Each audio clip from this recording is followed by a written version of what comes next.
Hola, ¿cómo están? Sean bienvenidos a mi madriguera, sigan, aunque está un poco desordenada porque estaba justo para hacer oficio. Y haciendo oficio es cuando más me gusta escuchar los podcasts, como el Triángulo de los Caballos. Así que acomódense y escuchemos a ver qué nos trajeron el día de hoy. Hola Carlos, hola Diana, ¿cómo están? Hola, buenos días, buenas tardes, buenas noches, como decía Jim Carrey El ¿cómo Truman se llama? Show. En Truman Show. Coballito, ¿cómo estás?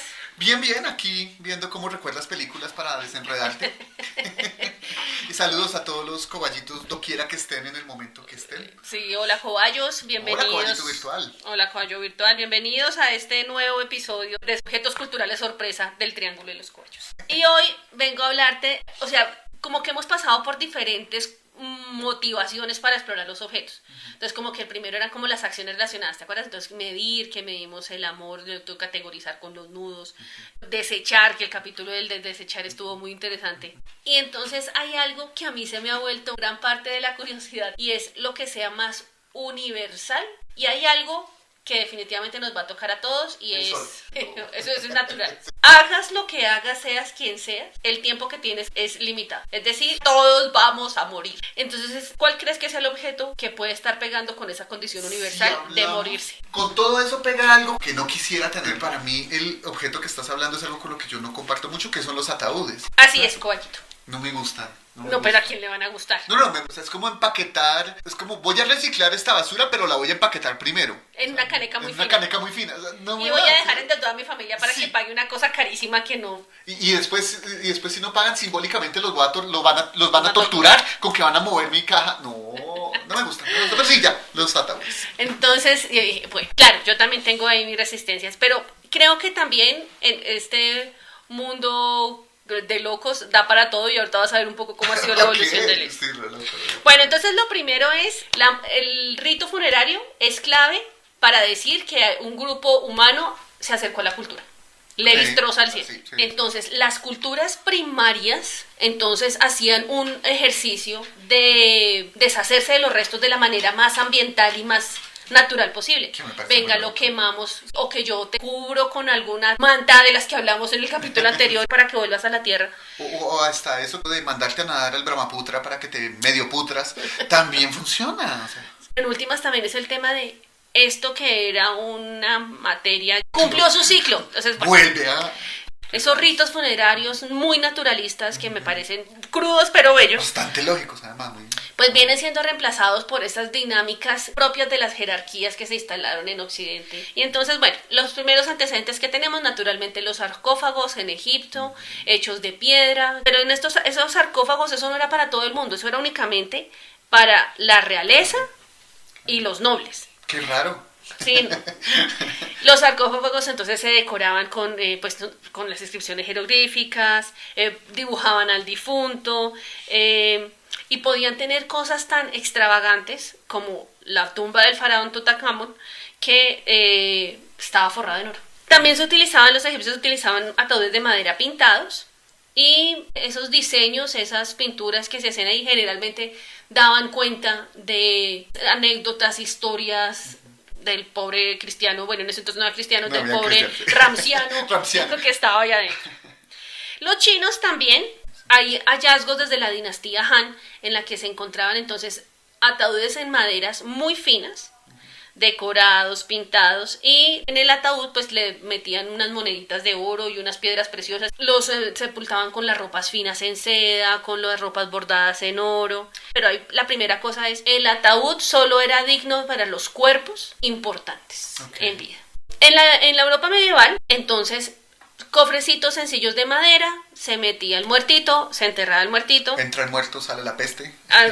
Y ahí llevó la cosa, y es que cuando llegó la peste, hubo un déficit de ataúdes. Claro, Entonces claro, empezaban a tanto muerto. metían al muerto, lo enterraban, luego sacaban Saca al el muerto, muerto, sacaban el sacúdela. ataúd y vaya y utilícelo. Siguiente cliente. A menos de que tú fueras, obviamente, alguien pudiente, entonces tú podías tener un ataúd tuyo solo para ti. Solo para ti. Sí, Para que lo de uso disfrutaras por exclusivo, toda sí. la eternidad. La Europa victoriana, con ese retroceso que se tuvo en la ciencia médica, pues enterraban mucha gente viva. Y entonces el objeto cultural terminó volviéndose el recurso para resolver el problema. ¿Cómo lo hizo? Pues los enterraban con un palito que el muerto, mira el absurdo de lo que estoy diciendo, el muerto podía manipular para que afuera sonara una campana. Y entonces, ¡ay! Enterramos a este vivo. Entonces uno dijera, no, es algo anecdótico. No, era la regla.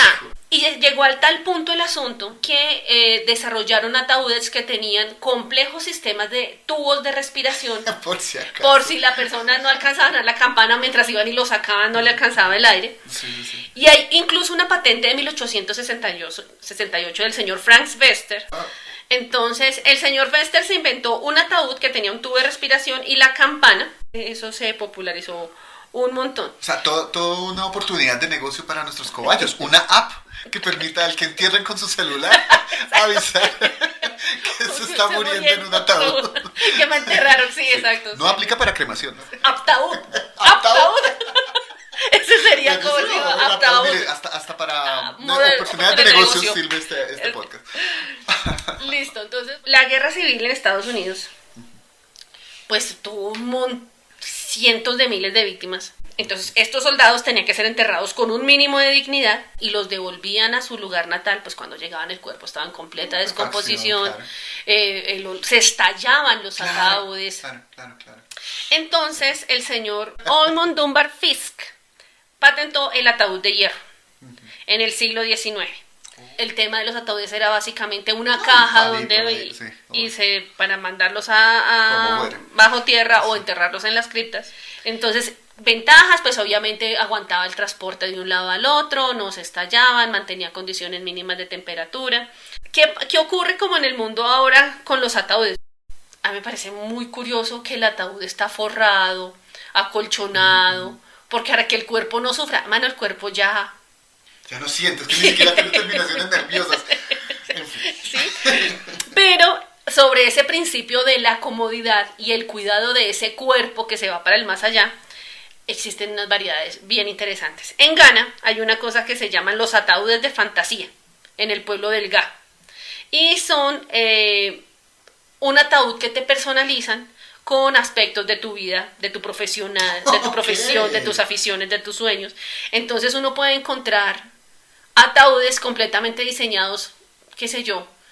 Si hay un gran fetiche alrededor del mundo es el fútbol, entonces imagino eso que te iba a decir, y existe. Claro. En Argentina, el Boca Juniors, y creo que el River también, estaban comercializando unas líneas de ataúdes para no sus lo hinchas. dudo, la mano de enfermos ahí. Total.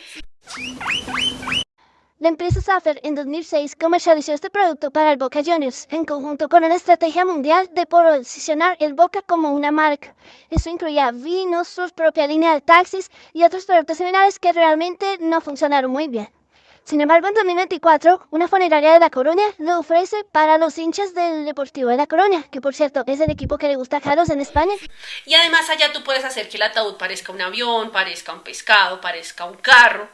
Y se volvieron un ejercicio de tradición popular brutal, porque pues obviamente si tú tienes un ataúd que no esté personalizado, pues aunque estés muerto, eres un pobre diablo. Y sobre eso han creado, se ha vuelto un atractivo turístico. Hay museos que exhiben esos ataúdes personalizados. Bueno, y entonces hay unos visos de esperanza en esta especie, entonces han empezado una tendencia muy fuerte de ataúdes ecológicos y alternativos. Entonces, precisamente por esa mirada que tenemos tú y yo, de ya se murió, ya es una cosa orgánica, qué sé yo, no hay por qué seguir sumándole huella de carbono o consumir recursos que son necesarios para otras cosas vitales en una cosa que realmente no tiene ningún sentido. Entonces, en el Reino Unido están teniendo unos avances bien interesantes de todo tipo y te voy a contar algunos. Hay uno que se llama el Ecopod y es un ataúd hecho de papel maché a base de periódicos viejos. Me gusta. Entonces las personas van en vida naturalmente escogen su ataúd y además porque primero son mucho más económicos. Total, se degrada mucho más rápido. Estaba haciendo algo así como que un ataúd podría estar valiendo en el orden de 700 libras esterlinas y este puede estar en el orden de los 200. Y además del ahorro que implica en términos de energía, de emisiones, son biodegradables, entonces el papel maché, entonces cuando el cuerpo se desintegra con todo y ataúd. Y también tratan como de pintarlos y darles una apariencia personalizada. Hay otro proyecto también muy chévere que ese sí ya está bastante avanzado que se llama el Cápsula Mundi. Me suena. Y es un entierro orgánico biodegradable en el que tú te mueres, te encapsulan en posición fetal y te meten como en una bolsita biodegradable y te siembran debajo de un árbol o encima te siembran un árbol. Sí, lo había escuchado. Entonces, sí, los que sean curiosos, allí está la página. Eso tiene unos temas sanitarios de licencias, claro. y de licencias, especialmente de regulación, pero esos resultados sobre el impacto en la tierra y lo demás se van a tener a muy largo plazo. Entonces tienen como una variedad de servicios en los que hay una cremación y en la urna que te ponen es completamente ecológica, porque todavía están como lidiando con ese tema de meter el cuerpito en la bolsa, en la urnita biodegradable y meterla debajo del árbol. Hay otra empresa que se llama Loop Living Cocoon, algo así como el ciclo de los capullitos vivos, ¿no? Una cosa así. Sí. Entonces aquí hacen un tratamiento sobre la capsulita en la que te meten y garantizan que en 45 días tú ya estás degradada. Súper cool. Eso lo está funcionando ahora en Países Bajos, en donde la bolsita, el ataúd en el que te meten está hecha de hongos y fibras de cáñamo. Cool. Entonces esos honguitos que están llenos de esporas, de microorganismos, empiezan a darle a esa materia en descomposición, te degradas y ahí ya queda saldado el asunto. Esta empresa, por ejemplo, ya tiene un sello Greenleaf, que hace parte como de estos sellos importantes de sustentabilidad, de que son negocios verdes. De gran aceptación en Europa y Estados Unidos. Y literalmente. No sabía. sobre todo en Europa. Sí. Tienen el Loop Living Cocoon White o el Loop Living Cocoon Calm. Ok. Entonces el calm, el wild es el que te acabo de contar, y el calm es que sencillamente te ponen sobre un lechito de musgo en el fondo para que pueda proceder el proceso de degradación. En algún momento yo escuché de recuperación del lecho marino con los corales. Entonces lo que hacen con el muertito, creo que es para muertitos incinerados, lo meten en unas cajitas cuya forma favorece la proliferación de los coral. Pólipos que van a ser coral en un futuro, y los van metiendo en sitios donde el coral se va perdiendo, y se han podido recuperar algunos cuantos kilómetros de los muchos que hemos perdido. Hemos podido recuperar algunos cuantos a través de eso. Me cogiste sin los datos exactos. La empresa Eternal Reefs es un ejemplo de las empresas que utilizan las cenizas para repoblar el lecho marino. Básicamente lo hacen mezclando las cenizas con un cemento de pH neutro que favorece la creación de coral y de vida marina en general. Exacto, pero claro, son proyectos mucho más interesantes que meter a una persona vestida como si fuera para una cita, en un ataúd, la cosa más costosa, alquilarte un espacio por millones y millones y millones para que tiren ese cuerpo, para que todos puedan ir allá a hacerse los que lloran, sufren y se desgarran las vestiduras, y después extorsionarte porque te van a quitar ese puesto porque es que ya toca pagar. Y no, o sea, hay alternativas. Sí, yo también creo que los cementerios son uno de esos modelos de negocio que tiene que transformarse. Sí, bueno, fue útil, pero claro, ya estuvo bueno. Sí, ya estuvo bueno. Y entonces eso, Koji.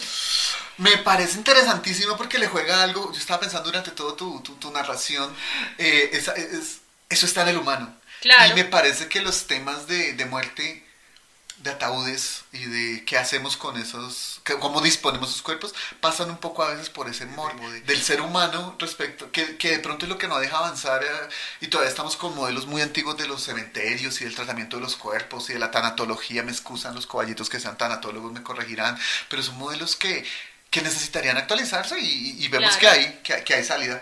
Recordaba yo un librito que se llama El vendedor de ataúdes, que a mí en personal me fascina, básicamente porque son teorías conspirativas, que a mí me llaman mucho la atención. Casi nunca me las creo, pero me gusta mucho conocer teorías conspirativas. Hacer el ejercicio de escuchar la creatividad de otros. Sí, es muy bonito, es muy bonito. Alrededor de la muerte de John Lennon, que para mí es uno de los personajes culturales icónicos más fuertes y que más me han influido a mí en la vida. Básicamente lo de los ataúdes es una excusa, son más que todo teorías conspirativas. No encontré nada más en mi repertorio cognitivo que hablara de ataúdes, fue el primero que se me ocurrió, y sería el libro pues que yo recomendaría al respecto. El autor es Pablo García Mejía. Muy bien, correcto. Bueno, entonces vamos a hacer un jueguito después de ese objeto que tú traes para hacer la transición al mío, para transicionar a otro mundo. Yo te voy a decir 3 cosas, 2 de ellas son ciertas y una es falsa. Okay. ¿Listo? Va. Entonces, primera afirmación: durante toda mi vida yo siempre quise tener gafas, aparatos de audición y cualquier cosa que me ayudara a mejorar mi desempeño o a adaptarme mejor al mundo. Sí, siempre. Primera Sí, cosa. Segunda afirmación. Aunque yo tengo un perro, ya he tenido perros, realmente a mí siempre me han gustado más los gatos, pero nunca he podido tener un gato. Tercera afirmación. Yo escucho casi todo tipo de música, pero tengo una aversión particular por la música que está hecha a capela, que no tiene instrumentos. Listo. Que siempre has tenido una necesidad cibernética en el sentido, no, ¿cómo es? Que eso tiene un nombre, esto es la biónica. Biónica, ok. En el sentido biónico de mejorar tu capacidad visual auditiva así toda la... Tú quieres tener gafas y ver más lejos y tener cacharritos y oír mejor. Y si pudieras ponerte patas que correr más rápido, lo harías. También lo hago, listo. Sí, sé que te gustan más los gatos que los perritos. Eso Ok. también es cierto. Y no, a ti te gusta toda la música y de hecho Neri Percaso es uno de tus grupos de acapella favoritos. He pasado el quiz. Absolutamente, listo. Pero nos sirve de introducción a las prótesis, que son el elemento cultural que traigo. La biónica, y ahí está. Muy bien, bien encaminada. A mí realmente me gustan mis gafas, o sea, yo sin mis gafas no veo nada y más o menos como desde los 18, parte de esos rituales de pasar de joven a hombre, es cuando me ven con gafas, como que me veo un poquito ¿Cómo mayor. creciste? Sí, como estás de grande. Te Entonces, pones de serio. más o menos tengo gafas desde los 18 años y siempre me ha gustado, siempre me ha gustado. Y ahorita tengo una especie de hipocondria acústica, porque de verdad yo siento que quiero mis aparaticos de audición, pero los doctores me han dicho que todavía no los necesita, que no se los ponga. Y pues la recomendación es no los use hasta que no los necesite, porque ahí sí que se termina de tirar la audición buena. Bueno, yo también quería uno. Sí, imagínate, no me han dejado nada. Okay. Entonces, reemplazar la audición es muy complejo. Reemplazar la visión es muy compleja. Entonces, ¿cuál crees que es como el primer desarrollo en cuanto a prótesis que se dio? Yo creo que tuvo que haber sido algo motor. Motor, muy bien, vamos muy bien. O una patica, o una piernita, o quizá un brazo. Bueno, efectivamente, las manos. Claro. Encontramos dedos de madera y cuero para ajustarlos a la manita que queda. En una momia femenina egipcia las encontramos en el 950 a.C., es decir, que estamos hablando de hace casi 3.000 años. La cultura occidental, básicamente las cosas de prótesis se vienen refinando con Ambroise Paré en el siglo XVI, que es llamado el padre de la cirugía moderna. Entonces de pronto los coballitos que dedican su vida a la medicina y demás les suene el nombre de Paré.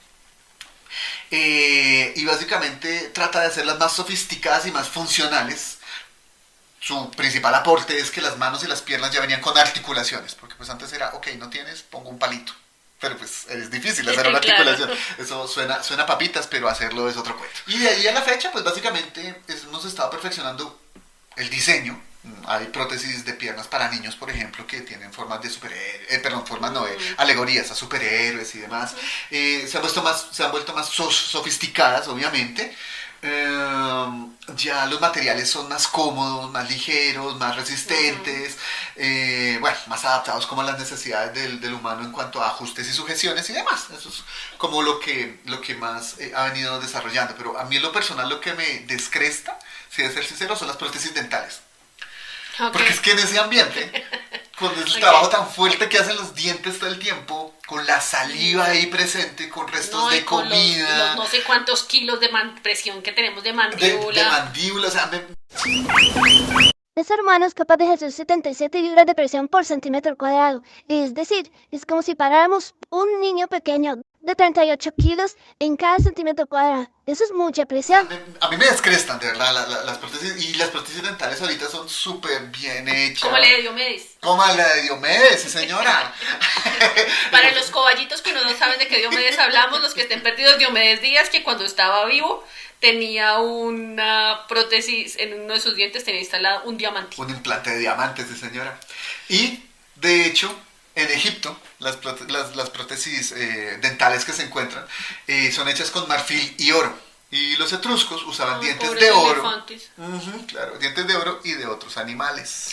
Ya no solo los... Oye, eso está buenísimo. Buenísimo. Hágame el favor y a mí me ponen los colmillos pero de tigre.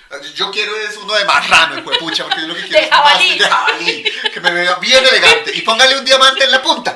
Así de elegante serán los etruscos. Ay. No, mentiras. No lo dudo que así haya sido. Ya sobre el continente americano encontramos también láminas metálicas, oro incluido, cubriendo espacios de cráneo que normalmente eran abiertas para las trepanaciones que se realizaban más o menos en el año 500 antes de Cristo, estamos hablando de eso. Y resulta que Diomedes no se dio en el aire. Okay. Nuestros hermanitos mayas, que como tú bien dijiste en nuestro primero o segundo capítulo, del Río Grande para abajo todos somos hermanitos. Los mayas hacían la de Diomedes, incrustaban joyas en los dientes en el año 250 después de Cristo. No, te lo creo ahorita con todo el desarrollo. Si hay una profesión que para mí marca la diferencia entre nosotros como salvajes y nosotros una civilización, es la odontología.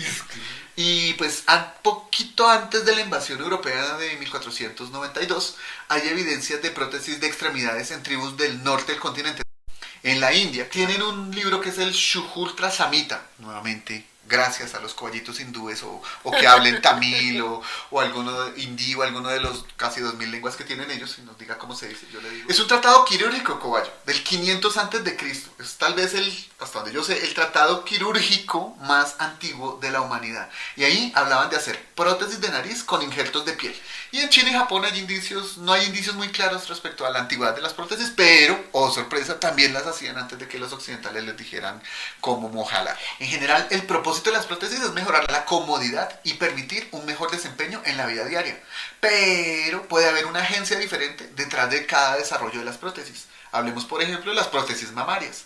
El aumento de senos tiene un criterio estético, pero también de autoestima. Es decir, no soy yo partidario de juzgar a la gente, decir, ay, claro, es que como se mandó a operar, entonces es una china muy hueca, muy sí, babona. total. No, detrás de eso hay muchas agencias. Primero, culturalmente las presionamos mucho a las mujeres, y también encuentro las prótesis de atletismo. Entonces esa es otra agencia detrás de las prótesis. Y hay otras prótesis también para encajar socialmente y sufrir menos el acoso de esta sociedad. Las pelucas de los pacientes de quimioterapias, especialmente en niñas. Claro, sí. Las modificaciones corporales a mí me llaman mucho la atención porque digamos que no son prótesis como tal en tanto te mejoren. Son reafirmaciones de un sujeto como un sujeto estético. Quiero ponerme unos cachos. Quiero poner un pedazo de metal debajo de la piel. Quiero reafirmar mi personalidad. Quiero afilarme todos los dientes. Sí. Y quiero tinturarme de negro los ojos. Quiero abrirme la boca, la lengua para que sea bífida. Quiero quitarme las orejas para hacer una calavera. Y en fin, o sea, eso tiene una agencia muy fuerte. Porque es que de verdad la sociedad que nosotros estamos viviendo es muy fuerte y empuja a la gente a hacer cosas de reafirmación desde lo individual así de fuertes también. Yo no lo haría. ¿Qué sigue? Pues precisamente la modificación con aquello que sí interactúa con el sistema nervioso, y eso lo llamamos los cyborg.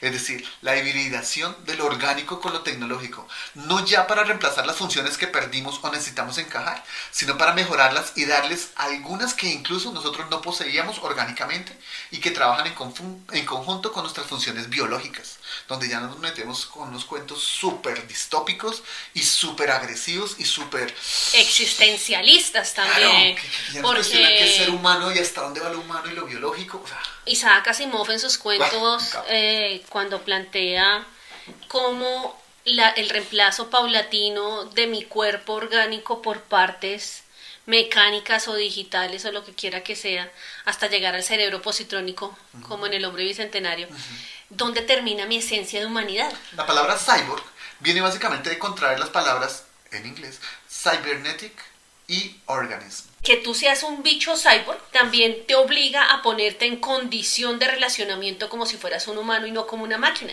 Eso, los cyborg implica entonces esa unión casi indetectable entre lo orgánico y lo artificial. Esta hibridación con los cyborg es cultura en forma de tecnología que literalmente nos atraviesa el cuerpo, ahora sí en la forma más literal, y se instala en nosotros también de forma literal para llevarnos a lo que cada cultura va a considerar sea una mejora. ¿Qué es mejora? No lo sabemos, por eso digo que abre puertas en general aterradoras, pero bueno, espero que no todas. Estuve mirando de pronto lo tecnológico como una forma de control humano, es decir, ¿en qué momento nos metemos con aquello que aloja la esencia del ser humano? Llegamos, bueno, no lo reemplacemos, solamente controlémoslo. Bueno, no lo cambiemos todo, hagámoslo a favor nuestro. Bueno, no lo volvamos un sujeto lleno de infelicidad, que sea feliz consumista, con eso basta. Y así sucesivamente, o sea, la agencia detrás de eso puede ser muy perversa y el límite no lo sabemos, no lo conocemos en el momento. ¿En qué punto un humano deja de ser un humano con apoyos cibernéticos y se vuelve un cyborg que tal vez ya no sea humano?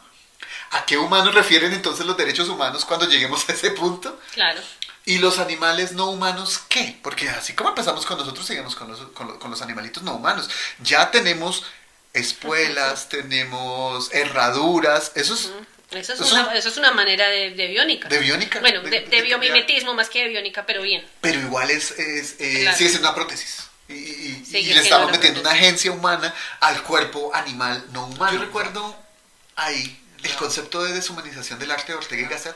Alejémonos de lo que es humano, porque lo humano es lo que ha venido rigiendo el arte hasta el momento. Entonces, hagamos otro nuevo tipo de humanización en donde humanicemos lo que no es humano y deshumanicemos lo que es humano y miremos a ver qué sale de ahí. Pero lo que Ortega y Gasset no midió es que ese arte se volvió un poquito elitista, segregador, aporofóbico, es decir, fóbico a la pobreza y a todo lo que representa lo pobre. O sea, hay una agencia en donde hay un humano correcto, de pronto al que podemos hacerle homenajes, a ese militar, o a ese que podemos embalsamar, o a ese que podemos... A ese humano le terminó apuntando Total. esa propuesta de la deshumanización. A mí me gusta mucho Condorito. Y hubo un cuento de Condorito, no sé si lo hayas visto alguna vez, donde decía, Condorito recibía las visitas muy orgulloso y decía, miren, este cuchillo ha estado con nosotros durante casi 700 años. Y los visitantes, wow, pero se ve intacto, se ve como nuevo, se ve buenísimo. Y dice, sí, lo que pasa es que cada generación le va cambiando el cuchillo, a veces el filo, a veces el mango, a veces el poquito. Vea usted lo filosófico de Pepo. Totalmente. Básicamente es traer acá la paradoja de Teseo. La paradoja de Teseo es que Teseo sale a hacer una serie de misiones porque los hombres... La del barco. Correcto. Y sale a hacerla en un barco. Entonces el barco va navegando y se daña un poquito. Entonces hay que cambiarle unas cuantas maderas por madera nueva. Y así se van deteriorando todas las maderas y van reemplazando pieza por pieza. Las de madera, las de acero, las de tela. Hasta que al final de toda su odisea, del barco de Teseo no queda nada de la estructura original. Entonces la pregunta filosófica es, ¿sigue siendo el mismo barco original? O, si no lo es, ¿en qué momento dejó de serlo? ¿O cuál es la esencia del barco? ¿Dejó de ser barco? ¿Dejó de ser de Teseo? ¿Dejó de ser el barco de Teseo? ¿Cuál es la identidad de ese barco? Y pasado a nosotros, ¿cuál es la identidad de los humanos cuando empezamos a cambiarnos? Si recordamos la biología que nos enseñaron, las células humanas se están reemplazando permanentemente. Y un humano como nosotros, que ya pasó de los 40 años, ya no tiene ni media célula de las que inauguraron nuestra existencia. Es decir, ya no tenemos esa célula, somos otra célula, que implica un trasplante de cerebro o el apoyo cyborg para el cerebro. Y como libro, recomiendo el Manifiesto Cyborg de Donna Haraway. Básicamente, ella se nutre de la filosofía, la política, la medicina, la literatura, la sociología y en últimas todo lo que es cultura para cimentar una propuesta feminista enmarcada en un concepto de feminismo y de identidad donde el yo pierde y se difumina de los límites que se habían impuesto clásicamente, que obviamente no son femeninos ni son feministas, son masculinos y patriarcales. Entonces ella lo que trata de hacer es el cuerpo físico en un yo fluido, que es contradictorio e impreciso. Eso lo plantea ella como la feminidad y ese tipo de feminismo, que sí, que es occidental, que es blanco, que etcétera, etcétera. Pero me parece que es una de las bases feministas bien interesantes y me parece un libro muy, muy, muy valioso. Ese es mi objeto cultural. Las prótesis. Cuando tú empezaste a hablar, yo dije, claro, cualquier extensión o modificación que se hagan en los cuerpos para mejorar su funcionamiento está en el marco de la teoría de la biónica. La biónica y el biomimetismo, que el biomimetismo es una teoría que busca extrapolar los principios de la naturaleza para articularlos a los productos humanos y mejorarlos. Esa biónica y ese biomimetismo están entendidos como una capacidad de mejora. Entonces, yo devolviéndome un poco a esos trabajos que yo hacía con mis muchachos en la universidad, hablábamos de qué cosa de su cuerpo usted cambiaría. Sí. No, yo quiero bajar 5 kilos los manos. No, yo quiero ganar más masa, yo ser más alta, no sé qué. Profe, ¿y tú qué te vas a cambiar? Le dije, hermano, con que a mí los ojos me sirvan y dejara de usar gafas, yo sería feliz. Y todos quedaron como, ¡puf! Yo, claro, porque para ustedes lo mejor y la transformación está en el campo del momento de vida en el que ustedes se encuentran, naturalmente todos están entre los 18 y los 25 años, y todo está encaminado a un ascenso social, a una aceptación. Les dije, yo ya me acepté y me aprobé hace mucho tiempo y yo quisiera es ver bien. Entonces, me devuelve un poco lo que tú dices de qué significa estar mejor. Cuando uno los escuchaba eran muchos parados en el tema de la estética, pero también muchos parados en el tema de la aprobación y de la aceptación. ¿Sí? Entonces, yo digo, claro, entonces esa prótesis da cuenta también de un estado cultural del momento en el que ya no solo necesitamos ser más funcionales físicamente, sino que necesitamos ser más funcionales en este homo fashion, que es un término que acuñaste tú hace un mundo de años. El homo fashion es una teoría que expuso Carlos en algún ensayo de la universidad. Básicamente decía que si seguíamos con el ritmo de guiarnos solamente por las apariencias, íbamos a terminar con una especie diferente al Homo sapiens, donde ya no importaba lo que se pensaba o que también se pensaba, sino sencillamente cómo nos veíamos o cómo nos vestíamos. Interesante. De ser aprobado y de ser aceptado, y como eso no va a ser mejor. Y entonces ahora, con esas prótesis, hacen que el cuerpo sea un objeto cultural. Y de hecho es así porque los cuerpos, sobre todo de las mujeres, pues son cuerpos a los que se les exige estar en unas condiciones para ser dignos. Pero es eso, cómo todo lo que atraviesa el cuerpo se vuelve estrategia para nuestra necesidad más básica, que es vivir con otros y ser aceptado y ser aprobado. Pertenecer, humano que no pertenece, pertenece. Total. Sí. Muy chévere, muy chévere. Y el superhéroe, allá no tanto es la aprobación, pero es, no sé, salvar. Lo que el criterio, pero te digo, detrás de eso hay una agencia. Y esa agencia casi siempre es lo mejor. El problema es quién nos va a decir qué es lo mejor. Y para dónde va eso, qué es mejor. Y cuando todos seamos mejores, ¿qué va a pasar? Entonces, tengo que ser más mejor. No, eso no tiene fin. Entonces, lo mejor es que lo dejemos ahí, Coballito. A mí me parece lo más mejor. A mí también. Entonces, nada, muchísimas gracias, Coballito, por tu provocador objeto cultural. A nuestros terceros coballitos que nos visitan, esperamos pues que les haya parecido interesante como a nosotros esas... Que nos dejen sus comentarios, sus observaciones de lo que charlamos el día de hoy. Sus experiencias con los ataúdes. Hay gente que le tiene pavor y otros que no tanto. Con sus experimentos biónicos consigo mismo. Sí, de cómo han mejorado o empeorado o en fin. Y nada, esta vida es eso, experiencias. Entonces, ¿qué experiencias con ataúdes y prótesis hemos tenido todos? Gracias. Gracias. Bueno, muy bien. Ya aprendimos algo y escuchamos sobre los ataúdes, sobre las prótesis, y con todas estas historias y anécdotas el oficio se me hizo más fácil, pero la verdad no lo he acabado. Entonces, pues me despido de todo. Muchas gracias por estar por aquí y me iré a terminar mi oficio. Que a todos les rinda. Buen día. Chao.